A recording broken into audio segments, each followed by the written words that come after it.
Welcome to the Afterlife Files, where we investigate what we know about near-death experiences and how they affect us. Today, we're going to try to answer the questions of what are the lessons learned from near-death experiencers, and how do we bring those lessons back to the physical world? Leading us in the conversation today is PMH Atwater, premier researcher and author in this field. Her database of nearly 5,000 interviews, yeah, you heard me, 5,000, with persons having had NDEs, allows her, and now us, a unique look into these questions. As you listen to this interview with PMH, there are 3 points I'd like you to pay particular attention to. What changes NDEs undergo, and the value that has to society. There is an incredible section where PMH talks about co-creating with the creator and how that changes your self-concept and your motivations. After coming back, how do NDEers better live in the world of duality? The implication for experiencers and the rest of us. You may want to take some notes as this conversation goes a bit like this, but the intersecting point is this. The goal she sees for all of us, how to live life as adventure. Here's our interview.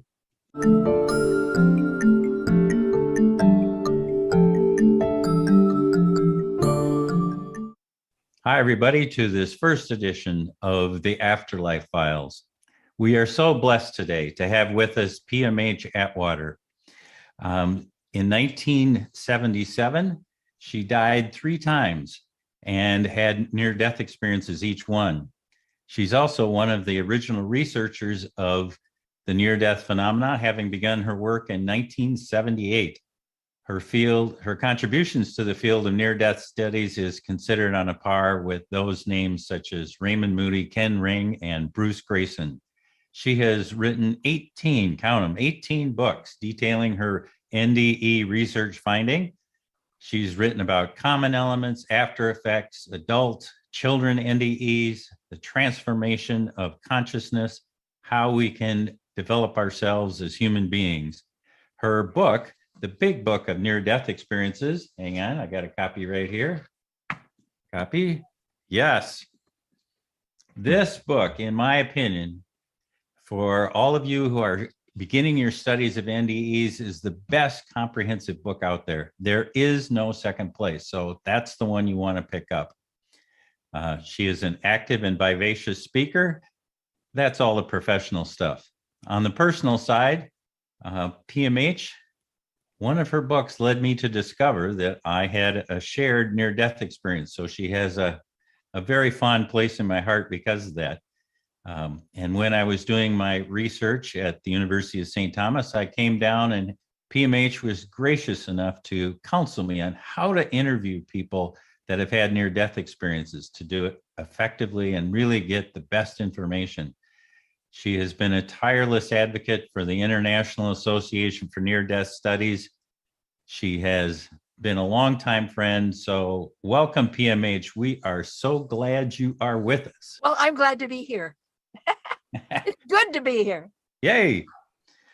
So part of the work of the Afterlife Files is to try to identify about how the lessons learned during the NDE, what they are and how people can apply those lessons in their everyday life so that they can become, frankly, better human beings and better participants in the human culture.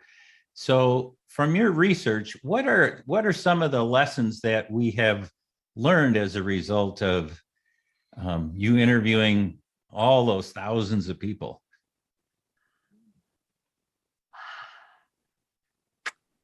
Number one, give them time. Not going to happen right away. Being able to do better in the world. It's not going to happen right away, although they may think they are. Okay. But they're not, because the after effects are broad and lengthy, and there's lots of them, and they catch you unawares. It takes you a time to deal with them. Mm-hmm. So once you've got it in a way that you can handle your after effects better, then wow, are you able to contribute in a big way to society. Mm-hmm. But until you get to that point, it's kind of iffy. It's kind of up and down, up and down. Yeah, it takes a while. So what does that mean? It takes a while. Are we talking days, weeks, years, decades? Years. It takes 7 to 10 years to integrate near-death experience for an adult. For a child, 20 to 40 years. Oh my, that's a really long time. Well, children don't integrate. They compensate. Sure, I suppose, because So they don't have anything to compare it to. It takes a long time for them to recognize that they have after effects and they need to deal with them, instead of running to the to the closest psychologist, or instead of feeling bad, or instead of feeling like, ooh, they just can't make it with mom and dad, society, boyfriends, marriage. It takes a while for them to sort of catch on and realize, oh, wait a minute here. There's something else going on besides what I think is going on. And that's one of the reasons why I wrote The Forever Angels. We've got that major study of children, and it shows clearly what the differences are with children, especially from birth to age 5. So it takes those, incredibly gifted kids quite a while to really sort of put it together and have something that they can deal with, and they know that they can deal with it. And I'm not saying, that they're completely mixed up, because they don't think they're mixed up. They think the world is mixed up. So it takes a while for them to put 2 and 2 together and get 4. And that's true of any experiencer. Usually what I advise all experiencers to do, first thing, is to relearn how to think and relearn how to speak. That's interesting. Right. Those are number 1 and number 2 first, because you've been to a different place, really totally different, that does not match the house where you live, the bed that you sleep in, the job that you have, the car that you drive. You've been to a place, if you want to call it that, that for the most part has no doors, no windows, no ceiling, no floor. I mean, it's not on planet Earth that we know of. It's a different dimension. It's a different way of being in the world, if indeed you are in a world. I mean, we can't even define that. So when you're back again, when you're wide awake, if you will, fully recovered, if you will, then all of a sudden, you're not able to use the kind of words you did before that anybody can understand. You're not able to think in the same way that you did before. All of a sudden, there's a new world here, and there's a new way of living in the world. I mean, you're very intuitive.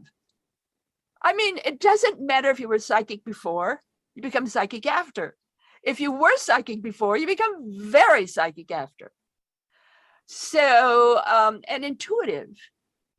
And if we just focus on the intuitive part, can you imagine how valuable that would be in a business? Can you imagine how valuable that would be in the classroom, where you are now able to have this sense or this feeling of what your student is really saying, and how you can then alter your words and the way you come across, so that student could catch on better, or could better understand what you're trying to say. So even, the boardroom, the classroom, anywhere you wind up on Earth, So can what we we, normally take for granted, all of a sudden you fit, but you fit in a very different way. yep.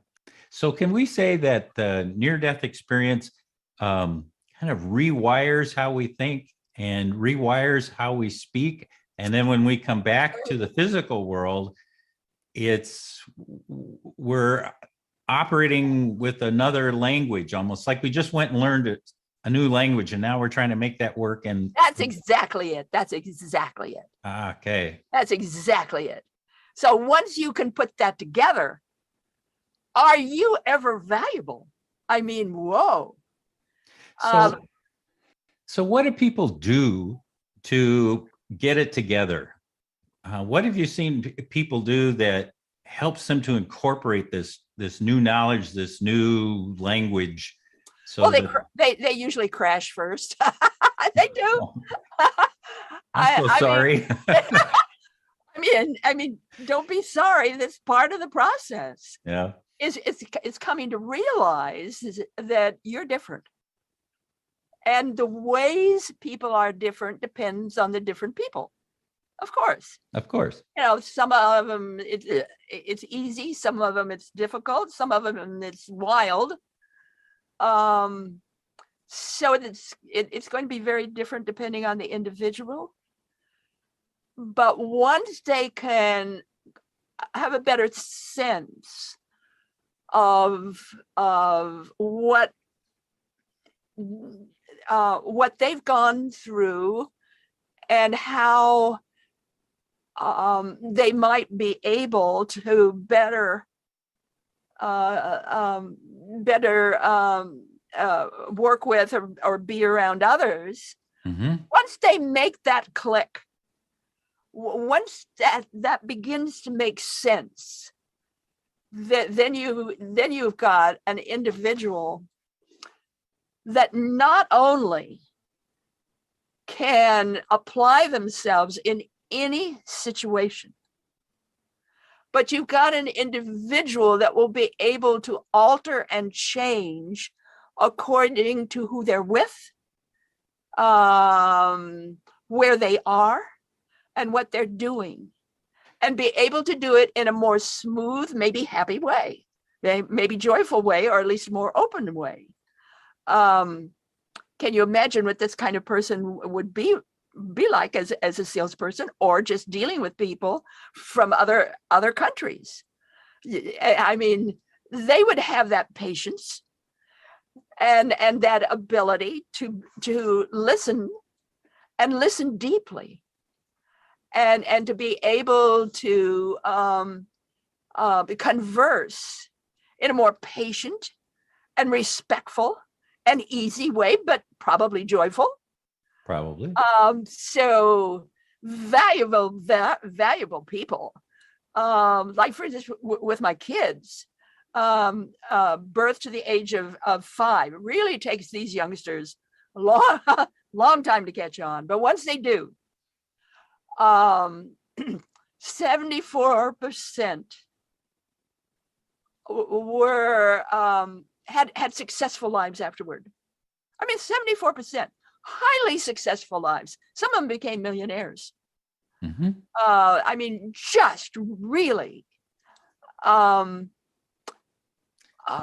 able to offer the world around them a really clever and interesting and more open mind and personality and way of handling things. But I've got to put a but in here right away. You may not like this, but I'm going to do it. I'm going to put that but in there. All right. And that is that same figure, 74%. Yeah. 74% have problems with PTSD. My. Same figure. 74% highly successful. Same figure dealing with PTSD. And the reason why I believe, and what I've found is that they're homesick for heaven. They simply want to be back. They don't want to be here. They want to be back. And they don't lose that, that feeling, that longing. So it would behoove all of us, especially them, to realize this takes some doing to be able to handle that, the differences, and realize that, yes, it's okay to be here. Yep. And yes, it's okay to handle this. You can do it, and you can do it in a good way. You're going to love this. Your audience is going to love this. One of the things I recommend with children, and adults can do it too, is visualization exercises. Really? How's that? Teach visualization exercises. Why is that so helpful? That's simple. Because in teaching them how to go back there and have that fullness and that heartfulness, and then come back again and be comfortable in the world again, and realize they didn't lose it. They can go back whenever they want. but the main menu, the main job is over here. So it's a matter of being able to connect and reconnect. And if they're able to do that, visualization exercises or some kind of prayer or various techniques, if they can learn those, then that helps a lot, makes 100% difference in the way they can handle their exercise, their extra abilities afterward. I know that we do that with adults to kind of give them a preview of what to expect. I hadn't thought about it in terms of doing it with the kids. Absolutely. Who need that reconnection to know that it's crucial. Gone. Yeah. It's absolutely crucial with kids. Yep. Absolutely crucial. I'm struck by what you said, where that here in the physical world, we can choose to operate with the rules of the non-physical world, meaning some of the things that the kids learned over there, and adults too, they can incorporate in their lives today. Blended. Good word. Very good word. Like a mix master, you're blending. Yeah. Blend it all. I know that in prior talks that we've had, you said that one of the lessons that near-death experiencers learn is that we are co-creators with the Creator. Absolute fact. And that seems to be on the theme here about how near-death experiencers can make their lives fuller and richer because of what they know from there and how to operate in this world. So what does that mean to be a co-creator for those who are uninitiated? How do I describe that? For me, what I have seen and in my own life, it means that allness, that fullness of realizing who and what I am. I'm not just a woman. I'm not just PMH Atwater. Right. I'm a co-creator with the Creator. And that puts a whole different venue, that puts a whole different color on everything I'm doing, but it puts a whole different feel. Because I'm not scared. Oh, there you go. I'm not jealous. I'm not competitive. I'm flowing with what I know to be true. I teach a number of exercises that help people to bring that all together, and help people realize that fullness that we are can be something that's sort of seeps into everything that we do. Now, Okay. some people, go to church and pray about it. Other people take up the spiritual path. There's very good spiritual churches, by the way, by the name of Unity is one of them. Centers of Science of Mind is another. These are more metaphysical or more mystical in their path. But again, it's this absolute recognition. Yeah. That I am part of a reality that flows through me and affects my every mood, my every word, and everything I do. That does not mean I'm perfect. Thank goodness. No way. That does not mean I don't make mistakes. But it does mean that I take to whatever I'm doing that reality of who I am and what I'm doing. And that change, excuse me, that changes everything.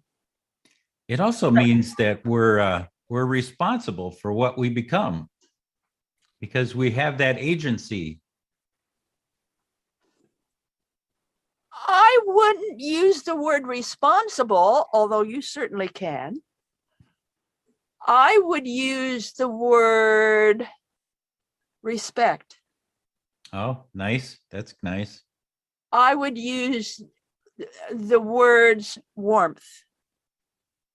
I would use words like camaraderie. Mm-hmm. It's like I'm part of. I'm not separate from. I'm part of. And that sort of changes the floorboards. That changes the stage.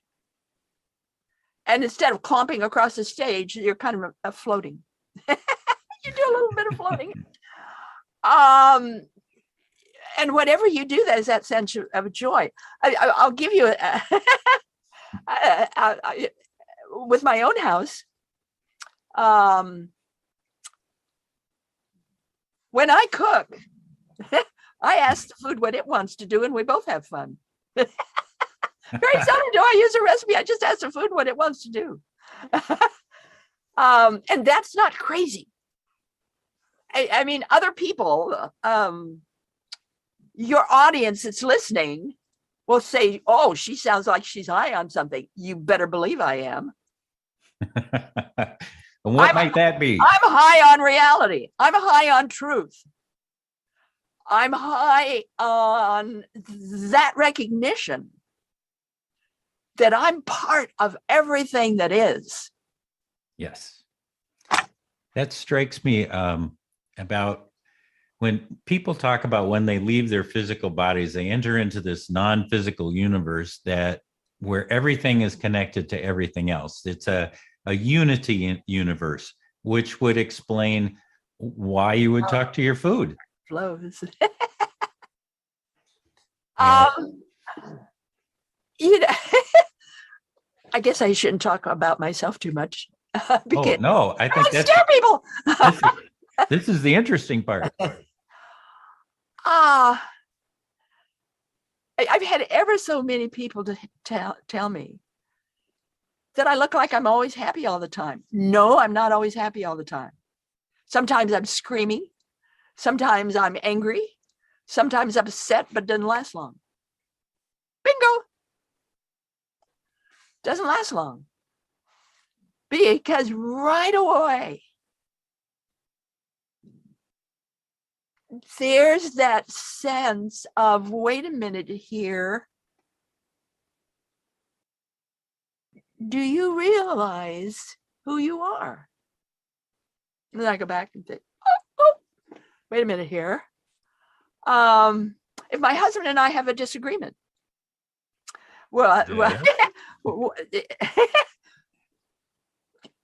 my husband Terry and I, when we got married umpteen years ago, we had only two rules that we would go by. Number one, if there's a disagreement, first thing, throw the dice.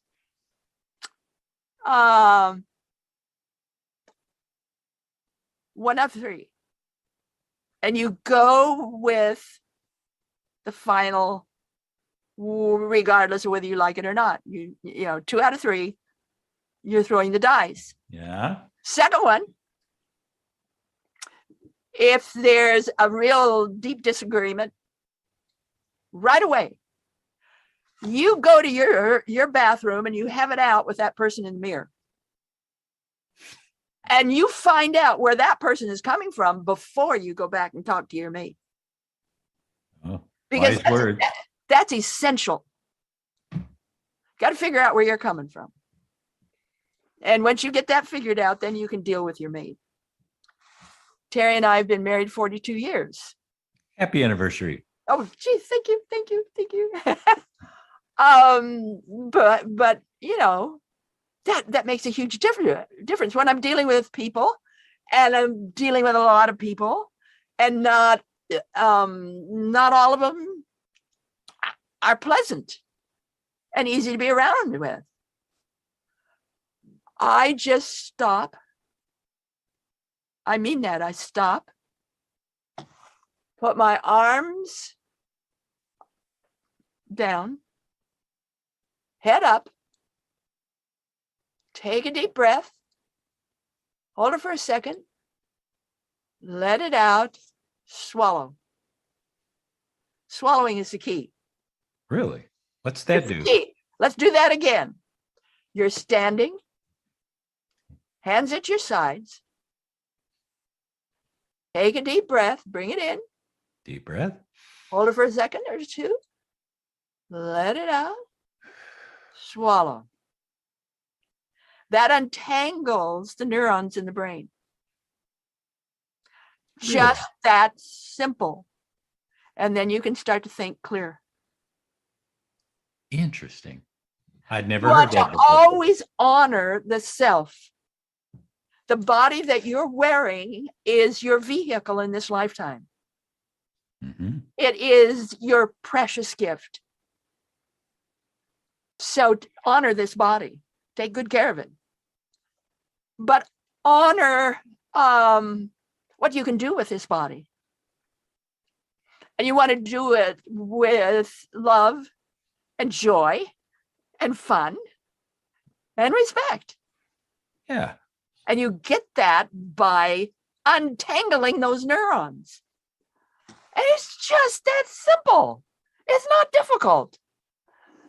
And I do teach workshops on this. The simple little things you can do. For instance, catch on to the symbol process.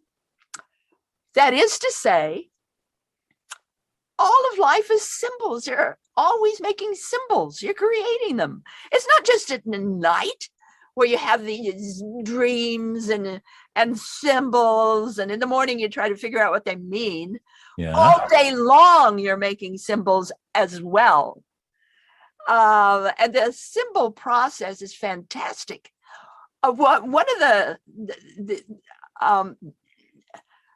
I think really fantastic way that we create symbols is in our home. Did you realize that everything you have at eye level on your walls, everything, if you've got a statue that's kind of close on eye level, if you've got pictures, everything eye level, yeah, is what you're praying for. Oh, that's interesting. Take a look at what's at eye level. That will help you to better understand yourself. Everything at eye level is what you're praying for. I have a collection of antique clocks in our house. They're all at eye level. So I guess I'm praying for more time. How about that? It could be. It could be. It could But, be. but just get acquainted with your body. Yep. Get acquainted with your soul. Get acquainted with your mind, your consciousness. Once you do that, you can do anything. And it So, truly is that simple. But with near-death experiencers, I think their challenge is even more than that. Because they have all these things that happen right at once afterward. You know, whether you've met loved ones that have mhm. died and gone on before, or your favorite pet. By the way, animals are a lot in these experiences, especially birds. People are met by birds. They're met by pets that have gone on. Yep. So you've had this experience, or maybe you've gone to another level or another realm. Maybe you see and realize yourself in a very different light. Maybe you come to realize that you've lived before in other places, in other time frames. You are suddenly filled with a far broader, bigger way of looking at the world. That certainly would change your self-concept. Indeed. And it changes what you now know you can do and be. And that confuses many. So they'll head for some kind of psychologist or therapist who is trained in working with near-death experiencers. And by the way, please go to someone who is trained in working with near-death experiencers, because we're different. We see the world through different eyes. Yes, we do. And we're looking in different ways. And you don't want, if you'll pardon the phrase, a run-of-the-mill psychiatrist. You want someone who knows what they're talking about, what you're talking about. Because I can imagine you'd wind up with a diagnosis that and drugs and all kinds of things that aren't appropriate to this awakening that you've had as a NDEer. Well, that's a big one when we're talking about when we're talking about medicine, when we're talking about vitamins and minerals and that kind of thing, and needing to realize that the average near-death experiencer can no longer handle most medicines. So instead, they're just too sensitive. They go to osteopaths, or they go to those people who are trained in natural medicines. And they thrive with that.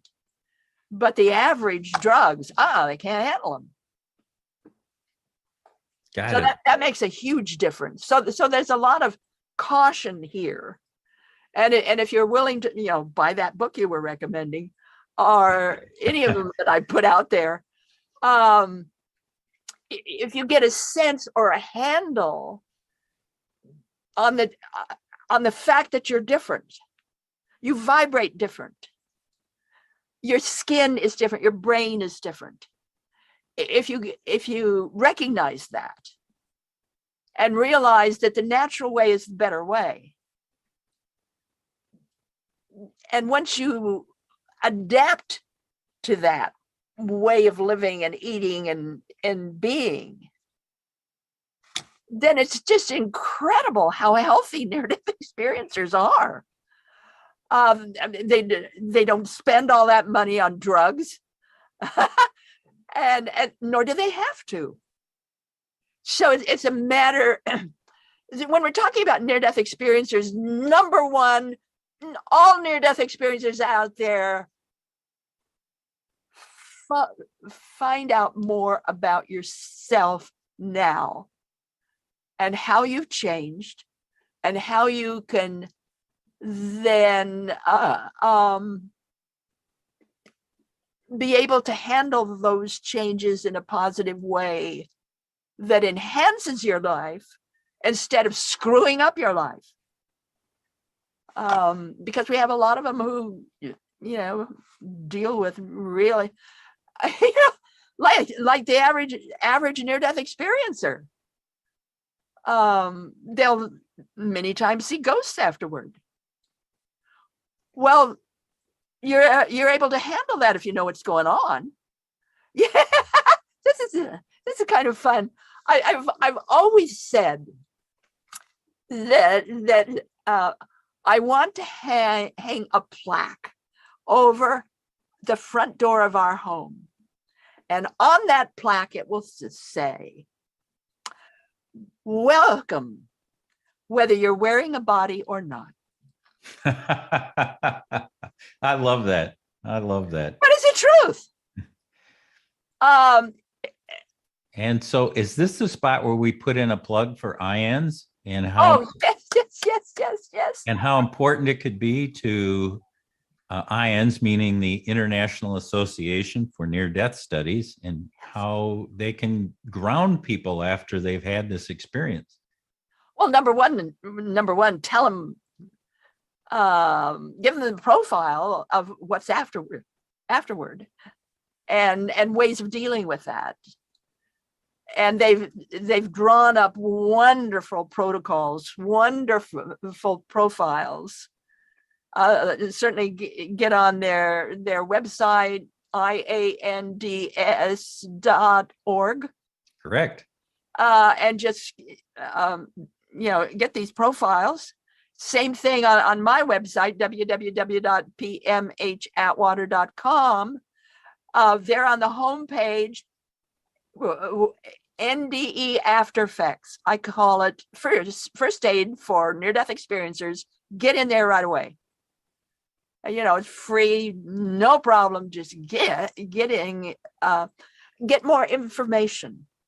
And that's what IANDS is so wonderful about. And they also have different platforms and different activities and different ways of Connecting, helping, different connections, different ways of helping you. So yes, absolutely. IANDS is absolutely number one. And I know that at the international conferences, about 50% of the people who attend have had an NDE. So there's, your tribe is there. Oh man, your tribe is there. So and we all laugh together. That's true. We put ourselves in some really odd situations sometimes. Sensitivity. Over 60% in my research base, nearly 5,000 adults and children, over 60% have electrical sensitivity. That's big in our society. So know that right away. Most of them are no longer able to wear watches. If they want to wear a watch, I say solar powered batteries make a big difference if you want to wear a watch. Know about electrical sensitivity with your computer, with your car, with your television set. Mm-hmm. Makes a huge difference. One of the interviews I watched, I had to chuckle because you blew out all the studio lighting. Oh yes, I did. You sat down and it took them forever to get it fixed, and you were very gracious about it. But this is a real thing. This electrical. It's a real thing. It really is. And I remember that meeting that we had IANDS in Honolulu, Hawaii, And Bruce Yeah. Grayson was giving this very big talk. And unfortunately, I was sitting too close to the recording equipment. And it was an important talk. And when he was all through, the tape was blank. Oh no, really? And he was so upset. And he says, from now on, you sit back by the doors. But, It happens. not everybody has it to the extent that I do, fortunately, but some do. So know about that. Know about the fact that your body, physical, has altered as well as your mind. Yeah. So there's physiological and psychological after effects here. Mm-hmm. I'd like to go back for just a second to a point that you made that we are so much larger than our human self, that our concept of us, that we're part of everything that is. And I know that you and I have had a talk about that there's this larger journey of the soul, that it has its own journey, and that, as we dip into our physical life, it's just a small little bit to kind of help us grow. Could you talk a little more about that? Well, children get it right away. Yep. Absolutely right away. They know, most of them, not all of them, most of them, they well know that they're part of a life stream. And that life stream goes on and on and on. It'll have dips once in a while. That's called a life. But you always go back to that life stream. And they're not necessarily into reincarnation, although some of them are. Okay. But it's that idea of the soul, that idea of the power of the soul, and that we are so powerful. And many of these kids begin to abstract at very young ages. I mean, most adults wait until they're maybe in their 18, 19, 20 before they're abstracting. Most of these little kids are abstracting by the first grade, and they go through learning reversals. So they come in very, very differently. And an average adult, they too increase intellect. Oh. The average adult comes back smarter than they were before. They might be a little mixed up in how they handle this, but they're smarter than they were before. That makes a huge difference on the job and what they're doing, because they're more valuable. Sure. They can figure things out quicker. They can put things together quicker. They can figure out things better because they've got it. They got it. It's just there, whether it's through intuition, whether it's through psychic, or whether it's the fact that the brain has altered somewhat. We know now in the typical near-death experience,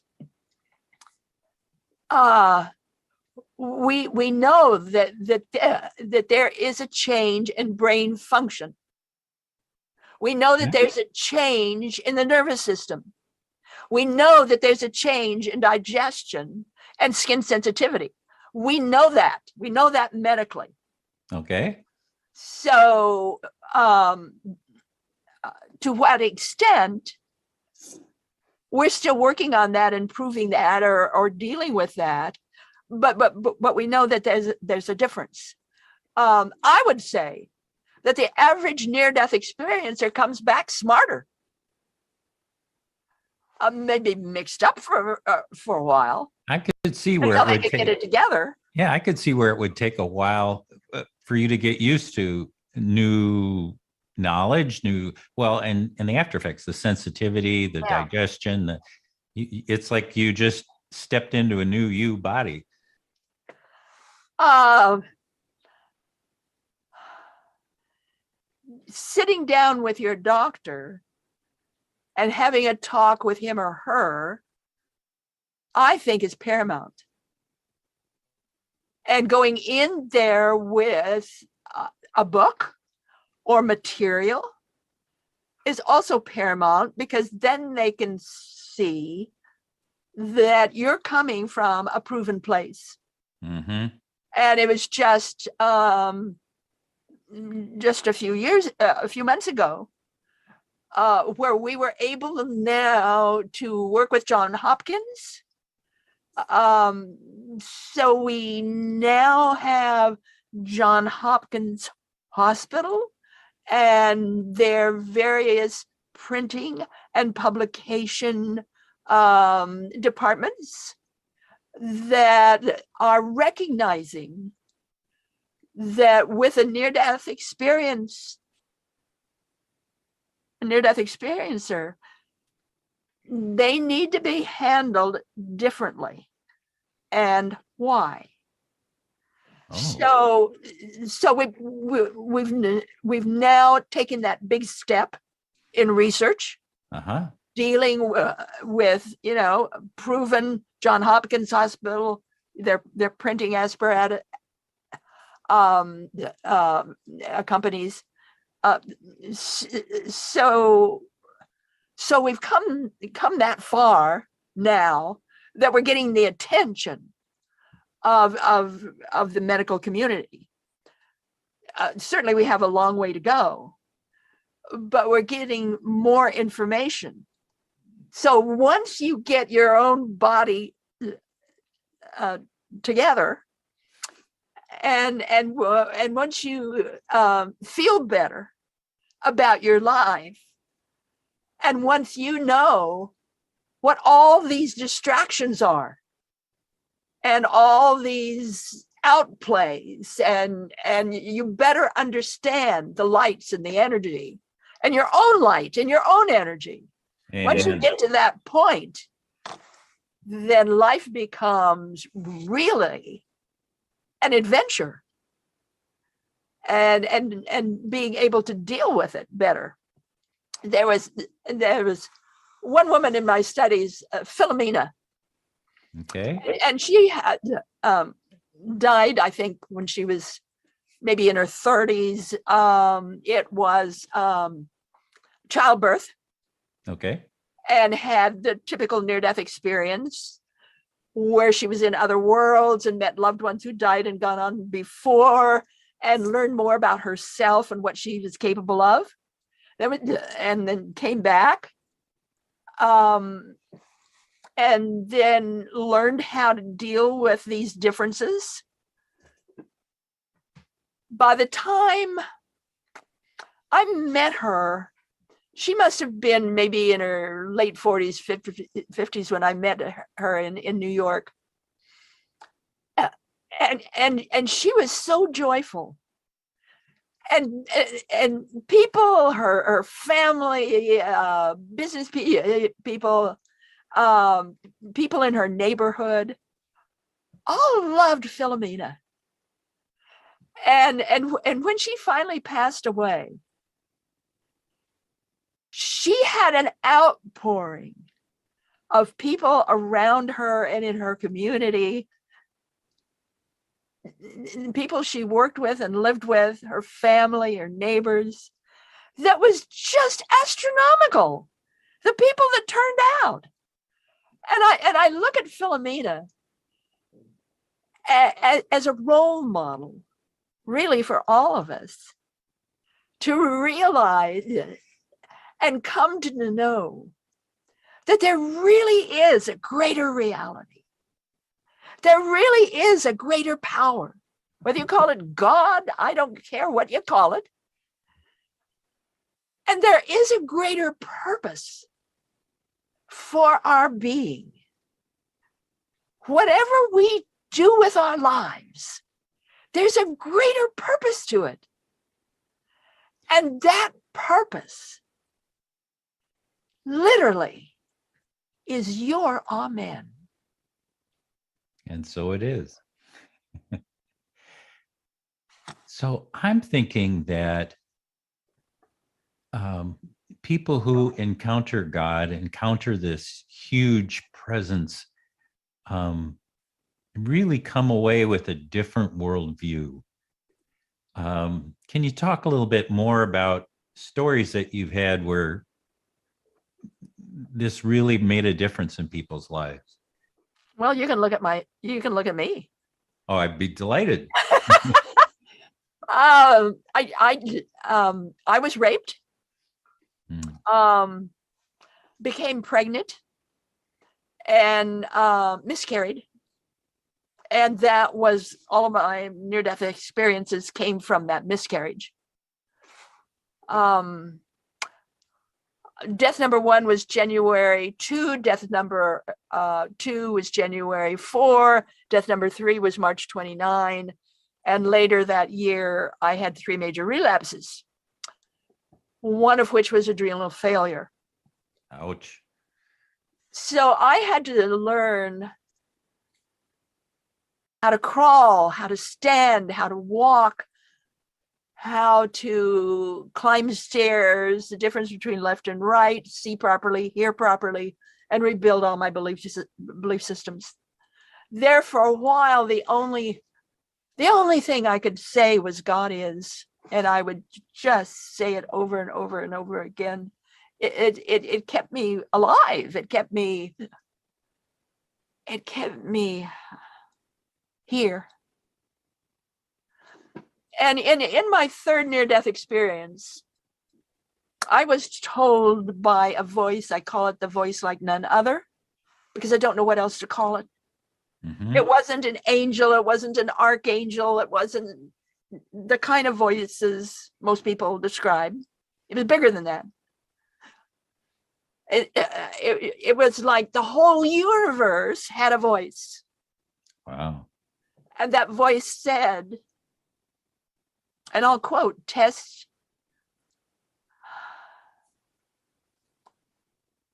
revelation.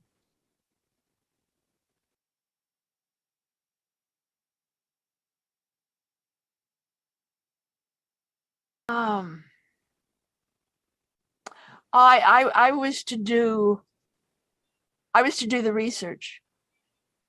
My job was to do the research to test revelation. There we go. And that I was to write 3 specific books.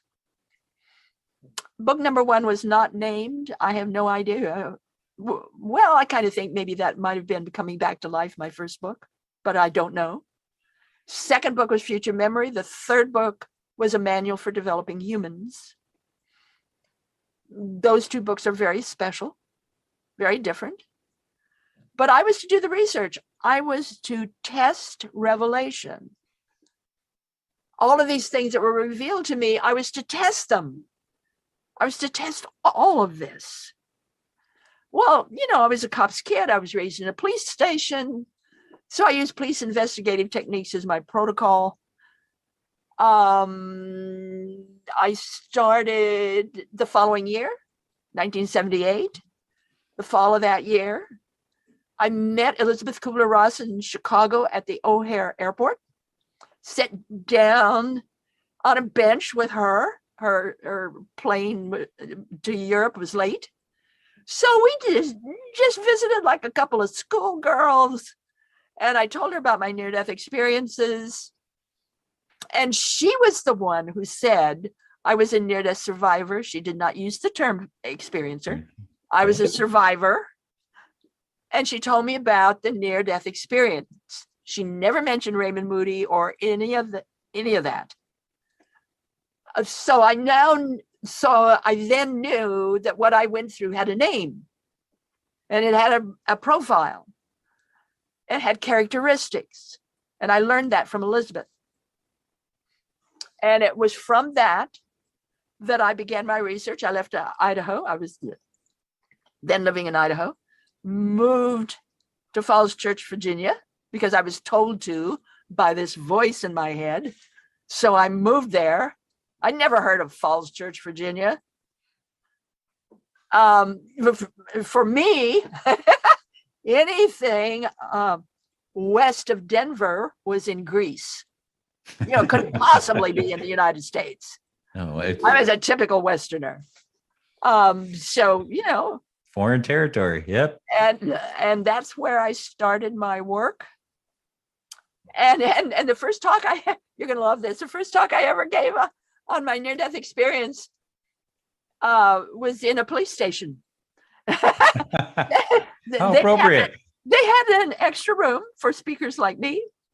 So my first start was in a police station. I thought that was so appropriate. So look at that.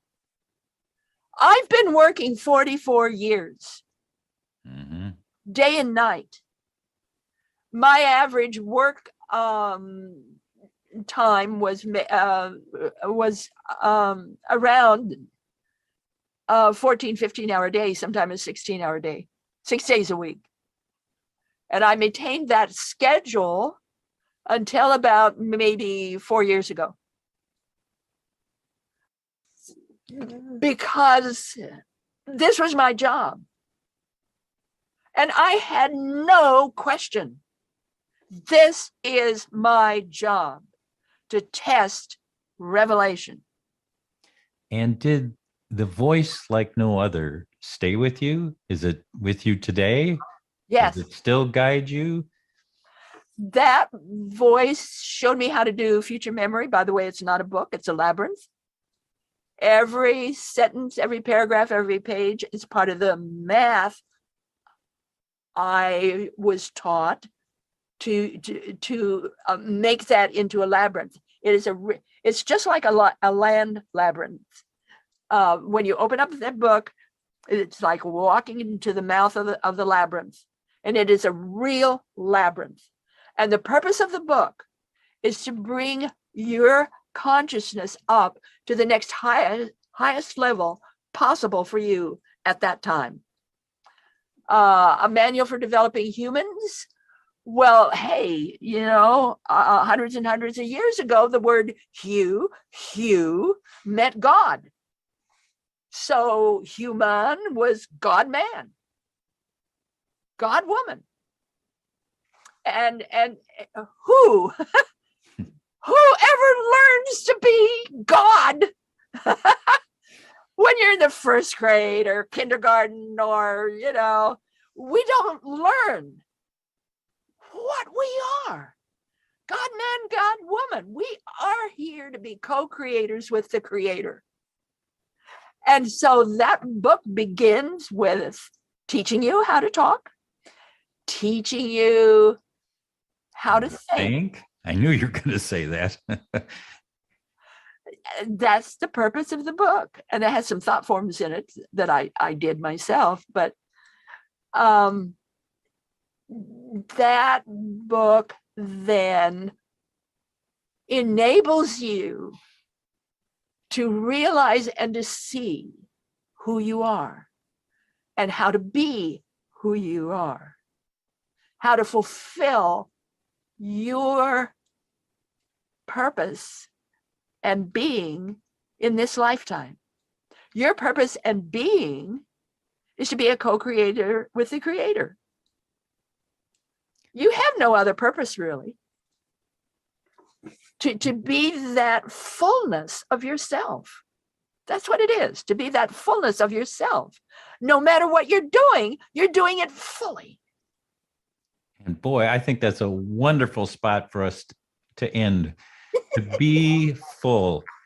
Oh, I think that the word joy kept coming up throughout our whole interview today about how people become, as they enter into their fullness, they are joyful. And you are certainly that, PMH. Thank you so much. You will always be remembered as joyful. Thank you.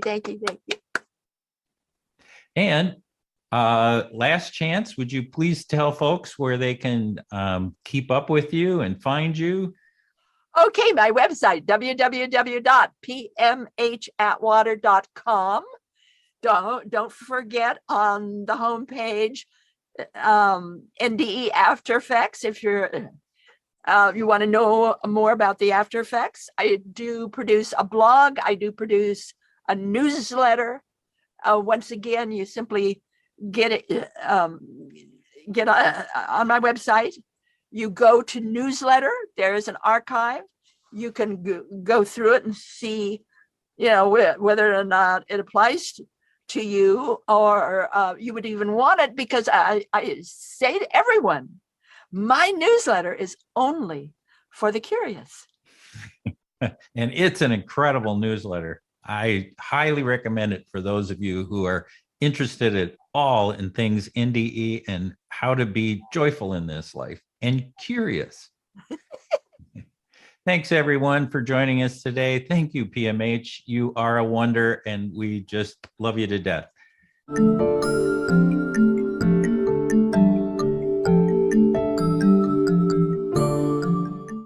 Near-death experiences change people. And PMH is clearly the poster child for incorporating the joy of the non-physical into our life here in the physical. I was struck by several points that bear repeating.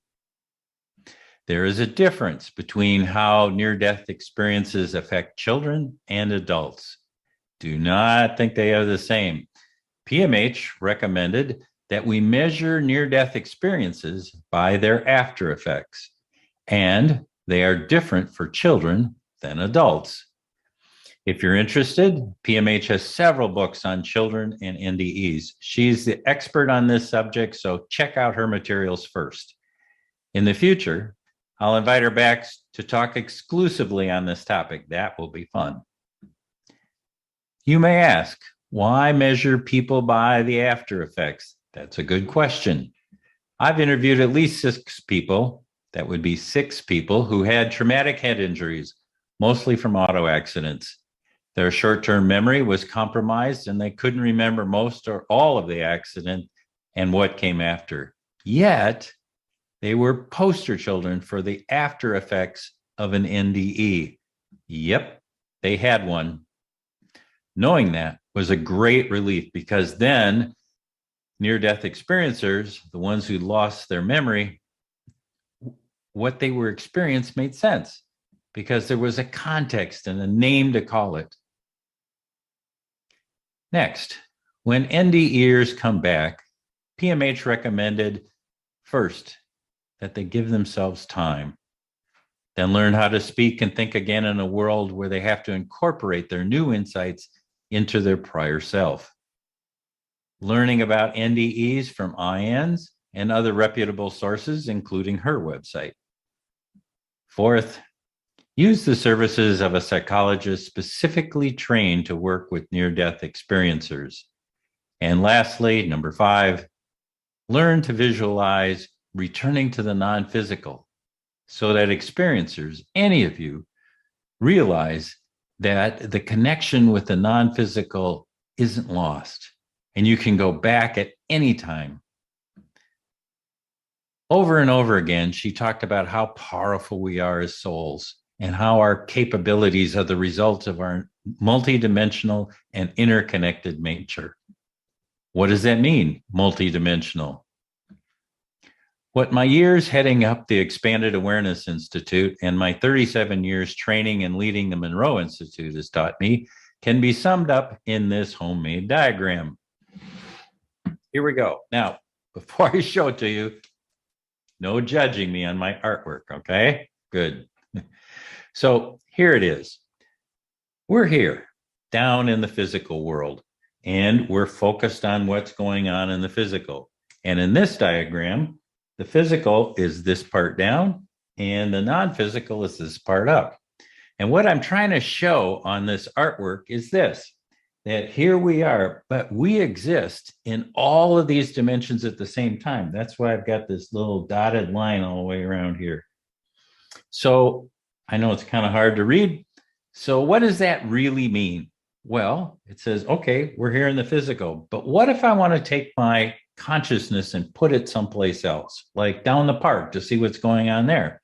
We would move into this area beyond space. We're not confined by the space that we're in now. It's a different vibration. So we change our vibration to move into that space. This is the area of remote viewing. That's, what they operate out of all the time. But what if I wanted to do something else, like go back in time where I could be, say, at the Declaration of Independence of the American Revolution? We can do that. We can take and focus and take our attention and put it on that date and space. Okay, what if I want to visit dead relatives? Yeah, there's a vibration for that and a spot for that.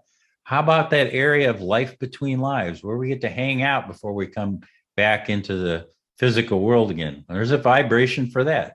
And what about those of us that come together as a soul group? Well, there's a vibration for that. And those groups of groups, the soul cluster, there's a vibration for that.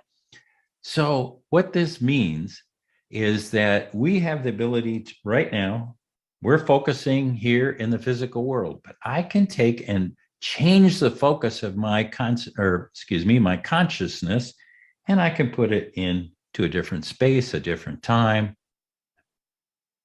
You get it. So this is what it's like to be multidimensional, that we exist in all spaces and all dimensions all the time, but we can take and then focus our attention, focus our consciousness on any one of these levels, and that's how we move. That's what it means to be multidimensional. And that's it for today. If you're watching on YouTube, like, subscribe, and comment. You can find the Afterlife Files on all podcast streaming apps, Apple, Google, Spotify, Audible, etc. Follow us on Facebook, Instagram, and TikTok. It's been a real pleasure having you here today. See you next time.